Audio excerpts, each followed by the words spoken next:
Good evening friends. आज हम लोग जो पढ़ेंगे वो हम लोग पढ़ेंगे heat and mass balance analysis in cement industry. ठीक है ना। तो अभी जो मैंने पार्ट 1 जो पढ़ाया था हीट एंड मास बैलेंस का, उसमें हमने एक बेसिक कंसेप्ट डेवलप किया था कि क्या क्या होता है। तो आज सबसे पहले तो ये जो टॉपिक शुरू होने से जिन्होंने पार्ट 1 देख लिया है, ठीक है ना, तो उसका लिंक भी मैं कमेंट में डाल दूंगा जब मैं वीडियो पोस्ट करूंगा।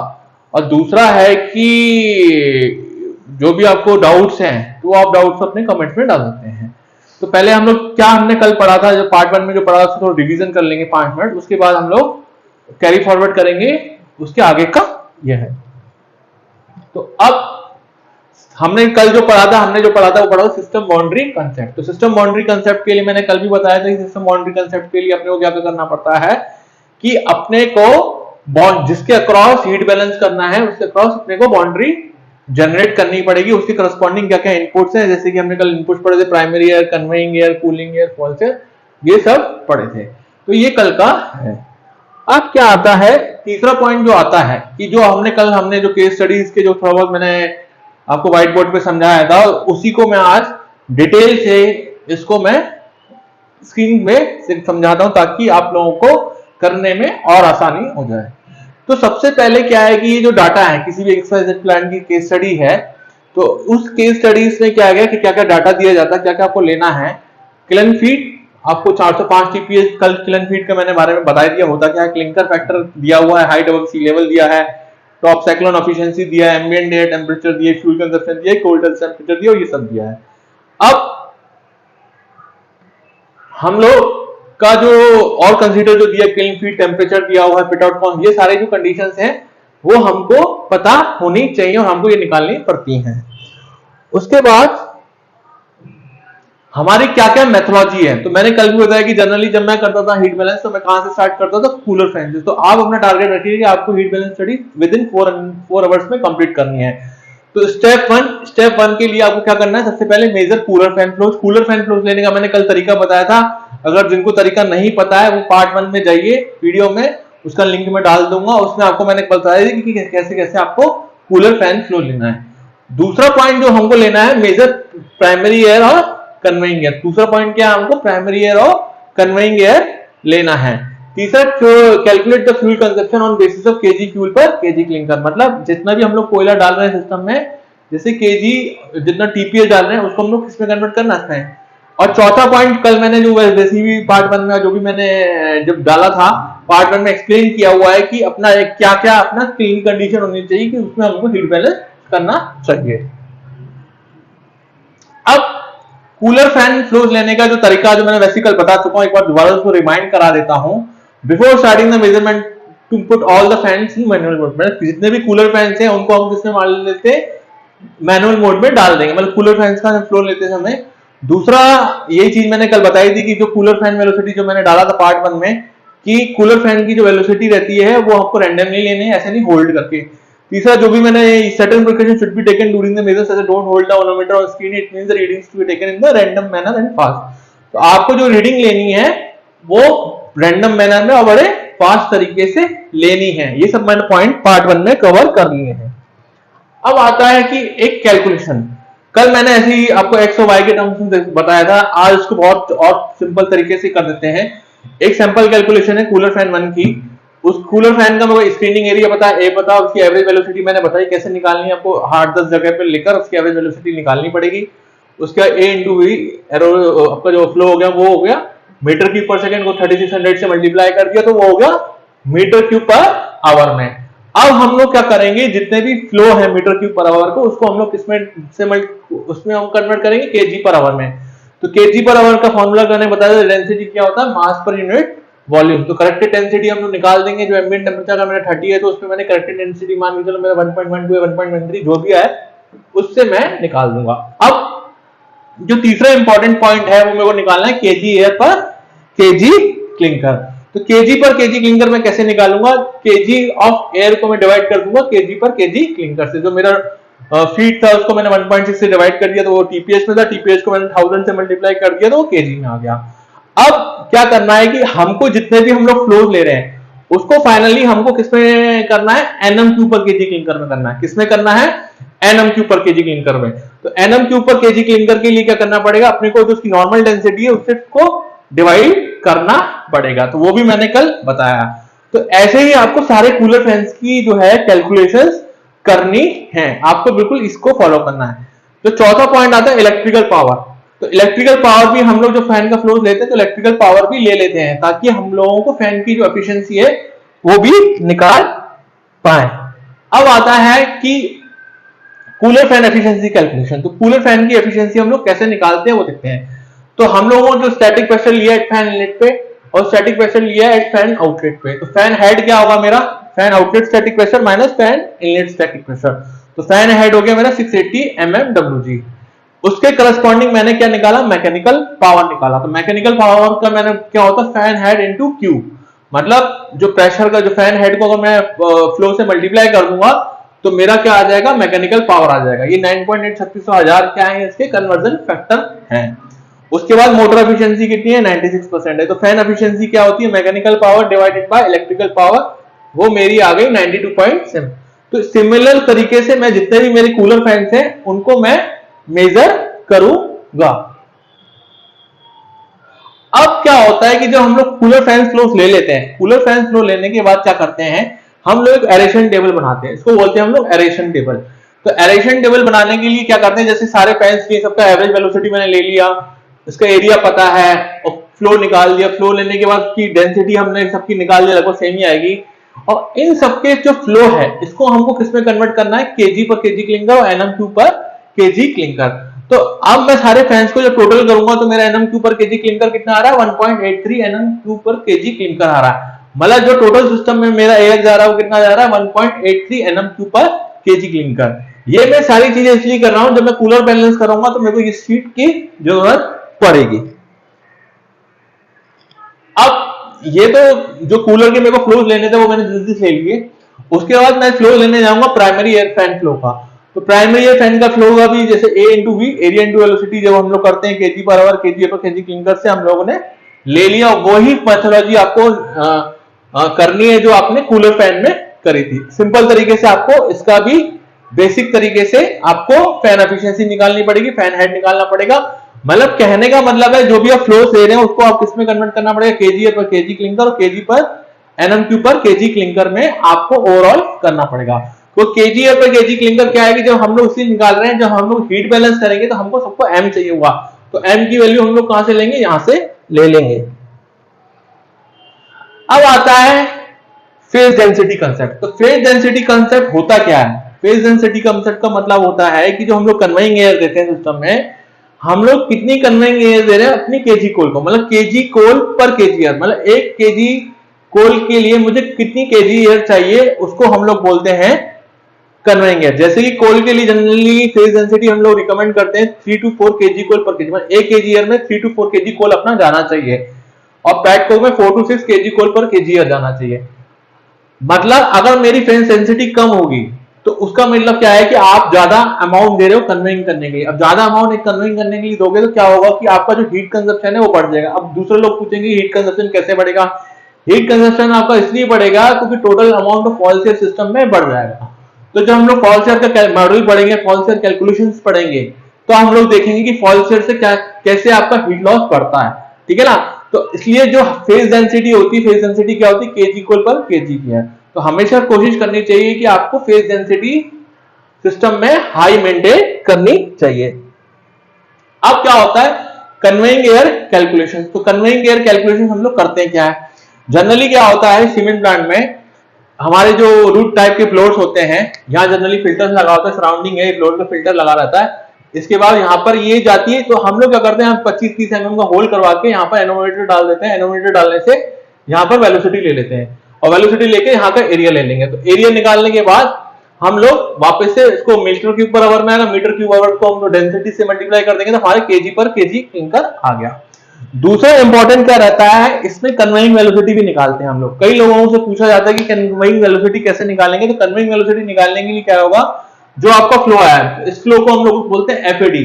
तो एफएडी का मतलब होता है फ्री एयर डिलीवरी, मतलब जो भी हम लोग सिस्टम में एयर दे रहे हैं उसको एटमॉस्फेरिक टेम्परेचर प्रेशर पे हम लोग ले रहे हैं। तो उसके एफएडी बेसिस पे हमको कन्वेइंग वेलोसिटी, इवन कई लोगों को बहुत हाई पोस्ट पे पहुंच जाते हैं, उनको भी नहीं पता रहता। इवन मेरा पास्ट एक्सपीरियंस है कई प्लांटों में, मैंने किए इतनी सारे ऑडिट जो मैंने सीआईआई में था, तो उस केस में ये मेरा सीआईआई का एक्सपीरियंस है, क्योंकि ये बेसिक कैलकुलेशंस भी नहीं पता है। तो आपको ये सारी चीजें शुरू से ही लेके चलनी है कि जो कन्वेइंग का जो डायमीटर होता है, कन्वेइंग का डायमीटर आपको पता होगा, तो कन्वेइंग लाइन का जो डायमीटर लोगे उसका एरिया ले लोगे और उसके फ्लो से उसको डिवाइड कर दोगे, तो आपका ये जो फ्लो है, फ्लो को एरिया से डिवाइड कर दोगे तो आपकी कन्वेइंग वेलोसिटी आ जाएगी। जैसे कन्वेइंग पाइप डायमीटर में 260 mm दिया है तो ये है। और जनरली ये वेलोसिटी बहुत ज्यादा नहीं होनी चाहिए, अगर ये वेलोसिटी ज्यादा हो रहा है तो आपका प्रेशर ड्रॉप बढ़ जाएगा। दूसरा है कि ये वेलोसिटी कम भी नहीं होनी चाहिए। अगर वेलोसिटी जनरली क्या होता है, कोल के केस में 27 से 30 मीटर पर सेकंड होता है, पेटकोक के केस में 20 से 25 मीटर पर सेकंड होता है।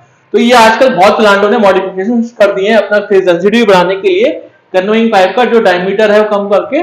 और आजकल जो नए जितने भी बर्नर्स डिजाइन हो रहे हैं वो हाई फेज डेंसिटी के लिए डिजाइन हो रहे हैं। सिमिलरली हम लोग क्या करेंगे कि जो कैल्साइनर फ्लोर है, हमारा जो कैल्साइनर फ्लो है उसका भी हम लोग पेंसिल टाइप एनोमीटर से फ्लो ले लेंगे। तो उसका भी हमने ले लिया।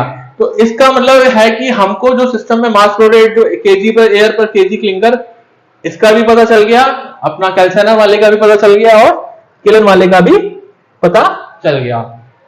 अब जो बची छोटी मोटी चीजें हैं कि जो सिस्टम में हम लोग किलन फीड डालना है, जैसे 1.6 टन हमारा किलन फीड है, तो उसमें कुछ मॉइस्चर भी होगा, तो मॉइस्चर फ्रॉम किलन फीड वो भी जाएगा, वाटर स्प्रे होगा वो भी जाएगा। तो इन सबको भी हमको किसमें कन्वर्ट करना है, केजीओ किलन फीड पर केजीओ क्लिंकर में करना है, केजीओ वाटर पर केजीओ क्लिंकर में कन्वर्ट करना है, केजीओ फ्यूल मॉइस्चर पर केजीओ क्लिंकर में आपको ये सब कन्वर्ट करना है। अब क्या होता है कि टोटल इनपुट इन सिस्टम बाउंड्री, मतलब अगर मैंने पायरो के क्रॉस किया है तो मेरे सिस्टम में क्या क्या बाउंड्री आती है। तो जब मैंने पार्ट 1 में डिस्कस किया था तो मैंने ये बोला था कि हमने जो भी सिस्टम जो बेसिस लिया वो पर केजी क्लिंकर में लिया है, इसलिए मैंने जितनी भी वैल्यूज, कूलर फैन फ्लो हुआ है, प्राइमरी एयर फैन फ्लो हुआ, कन्वेइंग एयर हुआ, कैलकुलेशन हुआ, फ्यूल हुआ, किलन फीड हुआ, मॉइस्चर हुआ, वाटर स्प्रे हुआ, फ्यूल मॉइस्चर इनपुट हुआ, ये सब मैंने किसमें कर दिया है, केजी एयर पर केजी और केजी पर केजी मटेरियल पर केजी क्लिंकर में, पर केजी क्लिंकर में मैंने बेसिस में कर दिया। तो अब क्या करेंगे, ये जितने भी आपके इनपुट्स हैं इन सबको आप ऐड कर देंगे। तो सबसे पहले जब हीट बैलेंस करेंगे तो आपको ये सारी चीजें आपको निकालना, आप इनपुट पैरामीटर्स में आपको सारी चीजें पता होनी चाहिए, ठीक है ना। तो अब मेरा जो टोटल मैं ऐड कर रहा हूं तो ये कितना आ रहा है 4.216 केजी पर केजी क्लिंकर। तो टोटल मास मेरा कितना जा पर केजी क्लिंकर के लिए सिस्टम में टोटल मेरा मास कितना जा रहा है 4.216 जा रहा है। अब क्या करेंगे, अब मेरे को इनपुट्स तो पता चल गई कि इनपुट्स क्या क्या है। अब मैं आउटपुट स्ट्रीम से आता हूं अक्रॉस सिस्टम बाउंड्री। अब मैं सिस्टम बाउंड्री में मेरे क्या क्या आउटपुट होते हैं वो मैं अब डिस्कस करता हूं। तो जो आउटपुट के लिए होता है तो मेरा होता है cooler went air, clinker, preheater, exhaust gases और रेडिएशन कन्वेंशन। तो रेडिएशन कन्वेंशन हमारे एनर्जी लॉसेस से निकलते हैं, मास बैलेंस से नहीं निकलते। तो मास बैलेंस में हमारा क्या निकलेगा, क्लिंकर निकलेगा, कूलर वेंट एयर निकलेगा, प्रीहीटर, एग्जॉस्ट गैस निकलेगी और रिटर्न डस्ट निकलेगी। तो ये चार आइटम हमारे आउटलेट में निकलते हैं। तो जब भी हमने कोई भी हीट बैलेंस करना है तो उसके करस्पॉन्डिंग हमने इनपुट स्ट्रीम निकाल दी। अब हम लोग कैलकुलेशन देखेंगे आउटपुट स्ट्रीम का कि आउटपुट स्ट्रीम में हम लोग कैसे कैलकुलेशन करते हैं। अब सबसे पहले होता है कि हम लोग कूलर वेंट लॉसेस लेते हैं। अगर हमको आउटपुट, जैसे हमने कूलर के जैसे हमने इनपुट ले लिए, तो हमारा पॉइंट होता है कि हम लोग कूलर वेंट लॉसेस लेते हैं। तो आजकल क्या है कि कई प्लांट जो है WHRS लगा रहे हैं। तो आजकल क्या रहता है कि पहले जैसे प्लांट में क्या रहता था कि हम लोगों का इस पॉइंट पे ही हम लोग लेते हैं जनरली, अभी भी वैसे भी अभी भी इधर ही लेंगे। तो क्या है कि कई बार क्या होता है कि WHRS में के केस में हम लोग कुछ परसेंट बाईपास करते हैं, मतलब कुछ परसेंट ने ESP की तरफ बाईपास कर दिया, कुछ हमने AQC बॉयलर में दे दिया। तो उस केस में आपको दोनों जगह फ्लो लेना पड़ेगा। अगर मान के चलो आपका पूरा का पूरा AQC बॉयलर में जा रहा है फ्लो, तो वहां इधर आपको पॉइंट लेक बनाकर यहां लेना पड़ेगा। अगर आपका WHRS है नहीं तो सिंपल सी जो आपका आउटलेट है बिफोर ESP वो लेना पड़ेगा। तो आपको जो कूलर वेंट का फ्लो कहां लोगे, बिफोर ESP, तो हमेशा बिफोर ESP लेंगे। तो जब हम लोग WHRS ऑप्टिमाइजेशन पढ़ेंगे तो हम लोग ये भी पढ़ेंगे कि जो हमारे कूलर वेंट लॉसेस हैं, कूलर एफिशिएंसी से WHRS लगाने से हमारी कूलर एफिशिएंसी कितने परसेंट डेटोरेट होती है, कैसे डेटोरेट होती है और कैसे उसको और ऑप्टिमाइज करा जाए, हम लोग कूलर WHRS ऑप्टिमाइज करें। लेकिन अभी हमको सिंपल सा फंडा क्लियर होना चाहिए कि हमको कहां लेना चाहिए। दूसरा क्या है कि हमारा जो रीडिंग होनी चाहिए वो क्या होनी चाहिए, ज्यादा जो डीपी है वो ज्यादा ऊपर नीचे नहीं होना चाहिए, होल्ड करना चाहिए। क्या होता है कई बार डस्ट रहता है तो इसलिए आपको बहुत एक्यूरेसी से यहाँ पर कुछ रिटर्न डस्ट रहेगा, डस्ट रहेगा, तो आपको बहुत एक्यूरेसी से यहाँ पर फ्लो लेना पड़ेगा। अब आता है कूलर वेंट कैलकुलेशन। तो कूलर वेंट कैलकुलेशन जब हम लोग करते हैं, ठीक है ना, तो कूलर वेंट कैलकुलेशन के लिए हमको सबसे पहले क्या करना पड़ेगा, ये जो हमारा डेंसिटी करेक्शन फैक्टर वाला जो फॉर्मूला है, जो मैंने बताया कि डेंसिटी करेक्शन फैक्टर वाला फॉर्मूला आपको लगाना पड़ेगा। डेंसिटी करेक्शन फैक्टर क्या होता है, barometric pressure plus static pressure, ये होता है। इससे पहले मैं एक दो आपको स्लाइड्स में दिखाता हूं, जिसमें कि कन्वेइंग एयर हो गया, फेज डेंसिटी का हो गया, मोलर एफिशिएंसी हो गया, इंपॉर्टेंट फॉर्मूले वाला, तो इसको मैं डिस्कस करना भूल गया था। तो अगर मान के चलो आप हीट बैलेंस कर रहे हो, अगर आपको कुछ फॉर्मूलेस नहीं पता है, तो फॉर्मूलेस आपको कैसे पता चलेंगे, आपको जो फॉर्मूलेस पता होने चाहिए, दो फॉर्मूले तो आपको दिमाग में होने चाहिए, एक तो बैरोमेट्रिक प्रेशर का और दूसरा डेंसिटी करेक्शन फैक्टर का। तो बैरोमेट्रिक प्रेशर का हम लोग फॉर्मूला कैसे निकालते हैं, बैरोमेट्रिक प्रेशर मैंने कल भी बताया कि वो एटमॉस्फेरिक प्रेशर ही होता है, लेकिन अगर मैं height of the sea level लेके जाऊंगा तो वो बैरोमेट्रिक प्रेशर क्या होगा, घटता जाएगा। वही एटमॉस्फेरिक प्रेशर किसमें कन्वर्ट हो जाएगा, बैरोमेट्रिक प्रेशर में। जैसे कि अगर मैं height above the sea level जा रहा हूं तो मेरा बैरोमेट्रिक प्रेशर घटता जा रहा है। उसका फॉर्मूला ये है, एस क्या है, height above the sea level in meter, और ये किसमें आ रहा है, किलोपास्कल में आ रहा है। तो इसको आप यूनिट कन्वर्जन से mmWg में भी कन्वर्ट कर सकते हैं। दूसरा इंपॉर्टेंट फॉर्मूला होता है डेंसिटी करेक्शन फैक्टर। तो डेंसिटी करेक्शन फैक्टर कैसे निकलता है, अगर मेरा बैरोमेट्रिक प्रेशर निकल गया तो barometric pressure plus static pressure into 273 into standard density divided by 273 plus T into atmospheric pressure, और सारी यूनिट्स मैंने यहां लिख दिए हैं। तो ये मेरा होता है डेंसिटी करेक्शन फैक्टर। तो डेंसिटी करेक्शन फैक्टर और अपना बैरोमेट्रिक प्रेशर इससे निकालते हैं। अब हम लोग वापस से अपने जहां हम लोग कर रहे थे कूलर वेंट लॉसेस निकाल रहे थे, तो वहां पर हम लोग जाते हैं और डिस्कस करते हैं कि ये है। तो search calculate the density of flue gases at 290 degree centigrade by applying the decimal. अब मान ले वहां पर आप जो हम लोग पिटोट ट्यूब घुसेड़ते हैं, तो पिटोट ट्यूब घुसेड़ते हैं और टेम्परेचर आरटीडी से हम लोग क्या क्या चीजें लेते हैं, एक तो हमने टेम्परेचर ले लिया और वहां पर टेम्परेचर लेने के बाद स्टैटिक प्रेशर ले लिया, और तो बैरोमेट्रिक प्रेशर तो हम height above the sea level से मिल ही जाएगा, स्टैटिक प्रेशर हमने मैनोमीटर से ले ही लिया है और टेम्परेचर पता है, तो इस वाले फॉर्मूले में निकाल के हमको डेंसिटी करेक्टेड डेंसिटी मिल जाएगी। दूसरा अपने का काम क्या होता है कि हमको वेलोसिटी निकालना है। तो वेलोसिटी निकालने का फॉर्मूला क्या होता है, pitot constant into square root into 2 into 9.8 into dynamic pressure divided by corrected density. तो आपको स्टेप 1 जाना है, फिर स्टेप 2 जाना है और स्टेप 3। तो स्टेप 3 क्या है कि आपका जो डक्ट का एरिया होगा वेलोसिटी से मल्टीप्लाई करेंगे तो आपको स्टेप, और चौथा क्या है आपका मास फ्लो। तो मास फ्लो क्या होगा, corrected density into Q divided by clinker production. तो ये मेरा आ जाएगा KG of went air divided by KG of clinker. तो ये बहुत सिंपल सी कैलकुलेशन, अगर आपको फॉर्मूला लगाने आते हैं डेंसिटी करेक्शन फैक्टर के, पिटोट कांस्टेंट कैसे लगाते हैं, तो ओवरऑल आप हीट बैलेंस करने में आपको कोई दिक्कत नहीं आएगी। अब क्या होता है कि जब हम लोग, जैसे हमने कूलर की शीट बनाई थी एरेक्शन शीट, ऐसे ही हम लोग क्या बना देते हैं, कूलर की वेंट शीट बना देते हैं कि हमने स्टैटिक प्रेशर ले लिया, एवरेज डीपी ले लिया, डायनेमिक प्रेशर वाला, अगर आप किसी फंडा क्लियर नहीं डायनेमिक प्रेशर क्या होता है, तो मैंने एक मॉड्यूल डाला हुआ है स्टैटिक प्रेशर और डायनेमिक प्रेशर, तो वो आपका छोटा मॉड्यूल है 4-5 मिनट का, वहां आप जाकर आप कंसेप्ट समझ सकते हैं, कैसे लेंगे वो भी समझ सकते हैं। उसके बाद कितना टेम्परेचर है, करेक्टेड डेंसिटी कितना है, वेलोसिटी कितना है, एरिया डक्ट कितना है, फ्लो कितना, केजी पर केजी क्लिंकर कितना है, वो आपका कूलर वेंट शीट में आ गया। अब क्या है कि कूलर बैलेंस, अब आता है कि मोस्ट इंपॉर्टेंट जो आपको करना है वो आना चाहिए आपको कूलर बैलेंस। तो कूलर बैलेंस अगर आपका हो रहा है तो आपका लगभग 90% आपका हीट बैलेंस मास बैलेंस सही आएगा। तो कूलर बैलेंस करते क्या है, तो सबसे पहले कूलर बैलेंस करने के लिए हमारी जो कूलर में 2 एयर होती है, टोटल इनपुट एयर जो हम लोग दे रहे हैं कूलर में, वो जाती है कूलर वेंट एयर में और रिक्यूपरेशन एयर में। ओके, तो हमने जितना भी केजी पर केजी क्लिंकर दिया वो कुछ गया वेंट एयर में और कुछ गया रिक्यूपरेशन एयर में।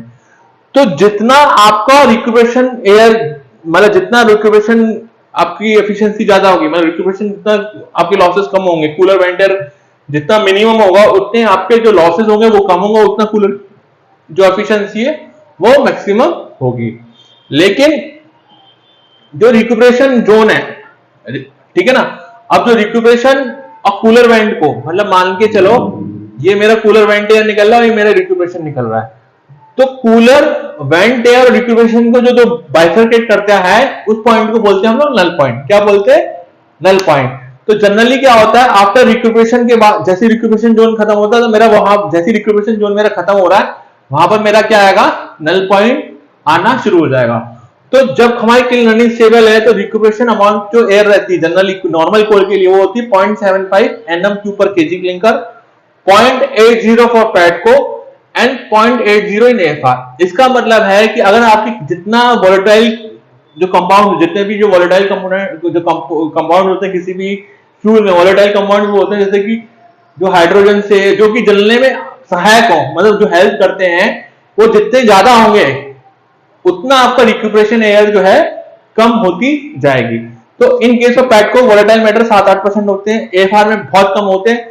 तो कहीं कहीं जगह जब एफआर आप 20-25% चलाते हैं तो इस केस में आपका जो नल पॉइंट है वो पॉइंट जो आता है रिक्यूपरेशन एयर वो 0.82, 0.83, 0.84 तक भी जा सकती है। तो depending upon the type of fuel आपका नल पॉइंट जो है वो भी शिफ्ट हो जाता है। अब आता है कि नल पॉइंट निकालते कैसे हैं। तो नल पॉइंट कैसे निकालते हैं वो हम लोग अगली स्लाइड में पढ़ते हैं। तो how to find the cooler null point. तो अब कूलर नल पॉइंट निकालते कैसे हैं, उसका है कि टोटल इनपुट एयर में जो सिस्टम में थी 2.36 kg air per kg clinker थी, कूलर वेंट में मिल गई 1.348 kg air per kg clinker. तो मेरी टोटल इनपुट एयर जो सिस्टम में कूलर वेंट में एयर इतनी गई तो मैंने माइनस कर दिया, तो मेरा कितना गया रिक्यूपरेशन एयर कितना गया 1.012 kg air per kg clinker. इसको मैंने 1.29 से डिवाइड कर दिया। जब भी केजी को एयर को डिवाइड करना तो एनएम में, तो आपने कर दिया 1.29 से, तो ये आ गया 0.78 nm³ पर केजी क्लिंकर। 0.78 क्या रिप्रेजेंट करता है कि मेरा इसमें फ्यूल जो है मिक्स फ्यूल है। मिक्स फ्यूल का मतलब है मैं पेटकोक भी चला रहा हूं, उसमें नॉर्मल कोल भी चला रहा हूं। अब हम लोग नल पॉइंट कैसे निकालेंगे। तो अब क्या करते हैं, नल पॉइंट निकालने के लिए आपको एक चार्ट बनाना पड़ेगा। वो चार्ट क्या होता है मैं आपको बताता हूं। जैसे कि अगर आपको how to find the null point, तो आप क्या करोगे, चार्ट बनाओगे 1 2 3। तो फैन 1 का हमने जो फ्लो निकाला था, मैंने एरेशन शीट बनवाई थी, अब उसका यूज यहां होगा कि 1 में 0.14 nm³ पर केजी क्लिंकर आ रहा है, फैन 2 में इतना आ रहा है, फैन 3 में 0.17, फैन 4 में 0.19, फैन 5 में 0.15, फैन 6 में 0.23, फैन 7 में इतना, फैन 8 में इतना इतना। अब क्या करेंगे हम लोगों को जो 0.78 आ रहा था, जो हमारा रिक्यूपरेशन 0.78 कहां पर आ रहा है वो हमको ऐड करना पड़ेगा। अब हमने 0.14 को 0.2 से में ऐड किया तो मेरा कितना होगा 0.34 हो गया, 0.34 को 0.17 में ऐड किया तो मेरा कितना होगा 0.51 हो गया, 0.51 को 0.19 से मैंने ऐड किया तो मेरा कितना हो गया 0.70 हो गया। अब क्या है कि मैं 0.70 को 0.15 तो 0.85 हो रहा है। इसका मतलब मेरा जो नल पॉइंट है वो कितना किसके बीच में लाई कर रहा है, 4th और 5th फैन के बीच में लाई करता है। तो जहां पर हमारा नल पॉइंट होता है वहीं से आजकल WHRS की टैपिंग दी जाती है। अगर आपको ये नहीं पता कि हमारे यहाँ पे WHRS की टैपिंग कहां से दी गई, तो जनरली WHRS की टैपिंग कहां दी जाती है, नल पॉइंट से दी जाती है। अगर मान के चलो आपका रिक्यूपरेशन एयर आती 0.84, तो ये नल पॉइंट इधर की तरफ टुवर्ड्स, जितना आपका वोलेटाइल कंपोनेंट सिस्टम फ्यूल में कम होता जाएगा, आपका नल पॉइंट टुवर्ड्स ESP की तरफ शिफ्ट होता जाएगा। ये कई बार इंटरव्यू में भी पूछा जाता है और कई बार पूछा जाता है कैसे नल पॉइंट निकालते हैं, कई लोगों को नहीं पता होता, तो आज सीख लो। अब आता है कि अभी हमने नल पॉइंट निकाला, कूलर का तो हमको समझ में आ गया। अगर हमारा कूलर बैलेंस हो रहा है, मतलब कूलर बैलेंस हमने कैसे जस्टिफाई किया, हमने कूलर बैलेंस में देखा कि हमारी जो रिक्यूपरेशन एयर है, मान लो हमारी रिक्यूपरेशन एयर आ रही है 0.6, 0.5, 0.4 या बहुत ज्यादा आ रही है रिक्यूपरेशन एयर, तो इसका मतलब मेरा कूलर बैलेंस सही नहीं है। तो कूलर बैलेंस के लिए हमेशा हमारी जो कंडीशन होती है, जो हम लोग जो कूलर का जो हमने इनपुट दिया है और जो इन्वेंट को, वो जो वैल्यू आनी चाहिए रिक्यूपरेशन एयर की, वो लगभग उस फ्यूल से मैच करनी चाहिए जो हम लोग सिस्टम में दे रहे हैं। ठीक है ना। अब आता है preheater gas flow sheet. Preheater gas flow sheet में हम लोग ये देखेंगे कि जैसे कि हमने सिंपल तरीके से कूलर वेंट का फ्लो लिया है, वैसे ही आपको क्या करना है, डाउन का डक्ट पे स्टैटिक प्रेशर लेना है। मान के चलो अगर आपका WHRS सिस्टम में लगा हुआ है तो आपको बिल्कुल वैसे जनरली ही साइक्लोन आउटलेट पे लेके जहां टॉप साइक्लोन आउटलेट होता है वहीं पर आप कोशिश कीजिए कि टेम्परेचर ऑफ फ्लो, अगर पॉइंट वहां मिलता है तो बढ़िया, नहीं मिलता है तो आप नीचे जाकर भी ले सकते हैं। तो जनरली कोशिश किया गया कि आप जितना हो उतना करेक्ट फ्लो लें, क्योंकि आजकल क्या है WHRS आ गया, तो WHRS के चक्कर में फ्लो के पॉइंट मिलते नहीं है। तो आप इस चीज को कंसिडर हमेशा करिए कि आपका जो टॉप साइक्लोन का आउटलेट जहां आपको पहले मिल रहा है, मतलब डाउन कमर डक्ट में, वहां फ्लो लीजिए। तो वापस से हमको डायनेमिक प्रेशर लेना है, टेम्परेचर ले लिया, उसके करस्पॉन्डिंग हमने क्या स्टैटिक प्रेशर पता तो करेक्टेड डेंसिटी निकाल दी, वेलोसिटी निकाल दी, फ्लो निकाल दिया और kg air per kg clinker हमने निकाल दिया। तो ये हमारा हो गया। अब total output across system boundary, तो total output across system boundary मेरा क्या होगा, कूलर वेंट फ्लो हो गया, प्रीहीटर फ्लो हो गया, रिटर्न डस्ट हो गया, क्लिंकर हो गया, ईएसपी क्लिंकर डस्ट हो गया, आउटपुट मेरा ये हो गया। तो कूलर वेंट फ्लो मेरे को पता चल गया, प्रीहीटर फ्लो पता चल गया मेरे को, कितना मैंने cooler went flow KG per kg clinker में निकाला, प्रीहीटर रिटर्न डस्ट मेरा कितना था 5% था, तो मैंने शुरू में दे दिया, तो 0.05 इंटू 1.6 का कर दूंगा तो मेरा रिटर्न डस्ट आ जाएगा। क्लिंकर में मेरा 1 kg क्लिंकर में मेरा क्या था कि इसको मैं 0.95 कंसीडर करूंगा, इसको 0.05 करूंगा, ये 1 नहीं आएगा, 0.95 ये आएगा 0.05, तो टोटल को मैं जब ऐड कर दूंगा तो मेरा आ जाएगा ये 4.40। तो अब क्या है कि इस जो मेरे इनपुट स्ट्रीम्स है, ये मेरा आउटपुट स्ट्रीम्स है, इनके बेसिस पे मैं क्या करूंगा, फॉल्ट शेयर कैलकुलेशन करूंगा। तो do overall balance by taking input and output stream, taking the basis on KG per kg clinker. तो मेरा जो फॉल्ट शेयर आ रहा है लगभग 5% के आसपास आ रहा है, तो ये दिखाता है कि मैंने जो मास बैलेंस किया है वो मेरा सही है। अब क्या होता है, कुछ की इंडिकेटर्स होता है, जब हम लोग मास बैलेंस करते हैं तो वो कुछ बहुत सारी चीजें हमको बता देते हैं कि हमारा सिस्टम कैसे चल रहा है। तो अगर मैं इंपॉर्टेंट की पॉइंट्स की बात करूं, इंपॉर्टेंट की पॉइंट्स क्या, लर्निंग क्या है इस पूरे मॉड्यूल की, लर्निंग ये है कि जो स्पेसिफिक प्रीहीटर नॉर्म्स है, जनरली हमारी वो स्पेसिफिक प्रीहीटर नॉर्म्स कितनी होती हैं, 1.3 से 1.5 nm³ पर केजी क्लिंकर होती है, मतलब अगर आपकी एयर प्रीहीटर में कितनी होनी चाहिए, 1.3 से 1.5। अब क्या होता है, depending upon the type of fuel, अगर मान के चलो आप AFR यूज कर रहे हैं तो ये 1.5 से भी थोड़ा ज्यादा हो जाता है, इन केस ऑफ पेटको ये 1.5 ही रहता है, और in case of normal coal 1.35 to 1.4 ये आपका होना चाहिए।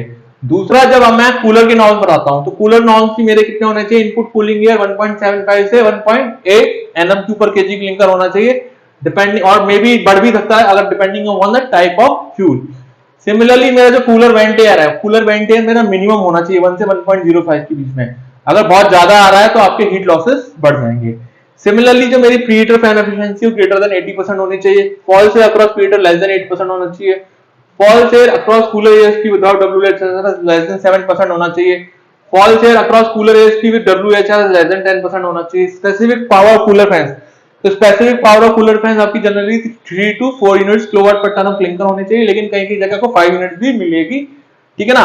तो स्पेसिफिक पावर जो होती है किसी के प्रीहीटर फैन विदाउट WHRS जो रहती है वो रहेगी 3 to 5 units kilowatt per ton of clinker. तो स्पेसिफिक पावर किसी प्रीहीटर फैन की रहती है वो कितनी रहनी चाहिए विदाउट WHRS, 3 से 5 यूनिट होनी चाहिए, और specific power with WHRS 4 to 7 units पर टन क्लिंकर होनी चाहिए।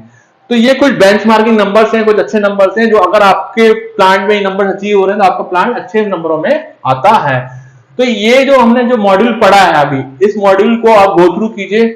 ये अभी क्या है, मास बैलेंस हुआ है, तो हमने जो भी मास बैलेंस निकाला उसको फिर हम लोग किसमें डालेंगे, जब हम लोग एनर्जी बैलेंस करेंगे तो एमसीपी डेल्टा टी में बस जो एम लेना है वो यहां से लेना, और सीपी आपको पता ही रहती है, और टेम्परेचर आपको मिल ही जाता है। उसके बाद एनर्जी बैलेंस में बहुत ज्यादा कुछ रहता नहीं है। तो एनर्जी बैलेंस को जो हम लोग पढ़ेंगे वो पढ़ेंगे हम लोग पार्ट 3 में, ठीक है ना। तो पार्ट 1 पार्ट 2 आज हो गए हैं, ठीक है ना। और दूसरी चीज कि जो हम लोग फ्यूचर में जो भी मॉड्यूल बने, जब मेरे को टाइम मिलेगा, क्योंकि मेरे को भी बहुत काम रहता है अपना ऑफिस का, तो अभी तो मेरे को थोड़ा टाइम मैंने बना लिया, तो फ्यूचर में जब भी हमको तो मेरे को और टाइम मिलेगा तो मैं जो फैन कर्व हुए, फैन ऑडिट हुए, एप्लीकेशन ऑफ फैन कर्व के स्टडीज, बैक फिल्टर डिजाइन, मतलब टॉपिक्स बहुत सारे हैं, WHRS ऑडिट, बहुत सारे टॉपिक्स हैं वो आप, लेकिन आपके जो फ्यूचर मॉड्यूल्स है वो उस पर डिपेंड करते हैं कि आप कब तक मेरे चैनल को कितना सब्सक्राइब करते हैं, आपको कितना वीडियोस अच्छे लग रहे हैं उससे कमेंट करके बताइए। और जो ये चैनल शुरू किया है वो आप ही के लिए शुरू किया, मेरे को कोई बहुत ज्यादा बेनिफिट नहीं, मेरे को तो अपना टाइम दे रहा हूं, ताकि मेरा ये था कि सबको पढ़ा पाए और सब लोग सीख पाए। तो इस चीज को जितना ज्यादा सब्सक्राइब करेंगे मेरे को भी अच्छा लगेगा, क्योंकि जब मैंने अपना कैरियर चालू किया था 2011 में, तो मेरे को तो कोई सिखाने वाला नहीं था, मैंने खुद ही अपना प्रोसेस कैलकुलेशन सब कुछ खुद सीखा। तो आपका जो भी है आपके इंटरेस्ट के ऊपर है, और ये मैं जो भी है तो बस औरों को भी शेयर किए वीडियो, जिनको नहीं पता, नए जो लड़के जिन्होंने ज्वाइन किया उनको भी सिखाइए, नॉलेज को शेयर कीजिए, ब्रॉड बनिए, कंजर्वेटिव मत बनिए और आगे बढ़िए। आज के लिए ऑल द बेस्ट, बाय।